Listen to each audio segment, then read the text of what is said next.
Le mouvement pour la conscience de Krishna se place sous les auspices de Srila Rupa Goswami.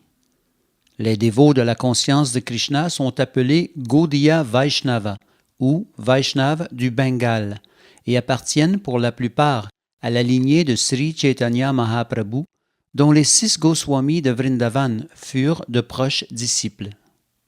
Aussi, Srila Narottam Das Thakur chante-t-il: « Lorsque j'aurai l'ardent désir de comprendre les écrits des Goswamis, alors je serai capable de comprendre les échanges sublimes d'amour entre Radha et Krishna. » Sri Chaitanya Mahaprabhu apparut en ce monde avec une bénédiction à accorder à l'humanité, la science de Krishna. Parmi les divertissements du Seigneur Krishna, ces échanges d'amour avec les gopis sont les plus sublimes. Aussi est-ce imprégné des mêmes sentiments que Srimati Radharani, la plus élevée des gopis, que Chaitanya Mahaprabhu choisit d'apparaître.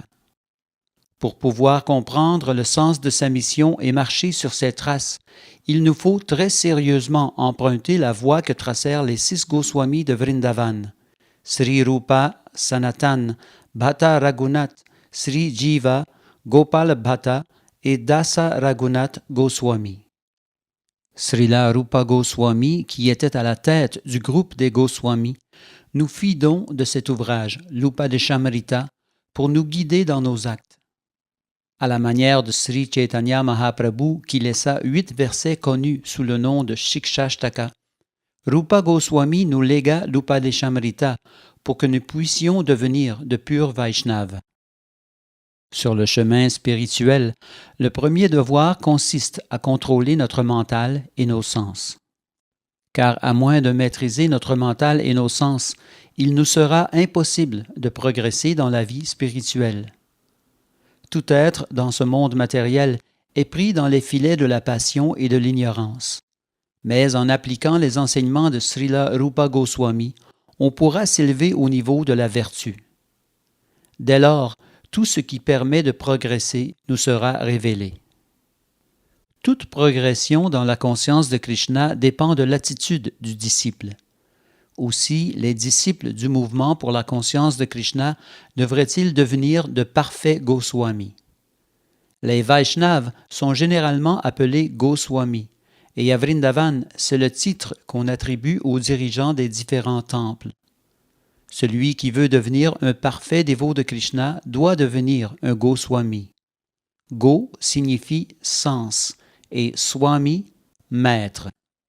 À moins de maîtriser nos sens et notre mental, on ne peut devenir un Goswami.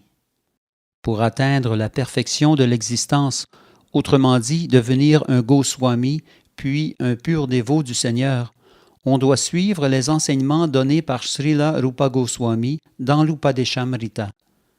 Srila Rupa Goswami est l'auteur de nombreux autres ouvrages, dont le Lalita Madhava, le Vidagdha Madhava et le Bhakti Rasamrita Sindhu.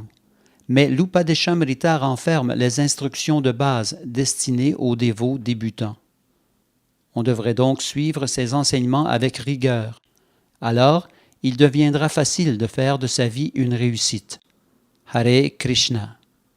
Signé A.C. Bhaktivedanta Swami, le 20 septembre 1975, Vishvarupa Mahotsava, Krishna Balaram Mandir, Ramanareti, Vrindavan, Inde.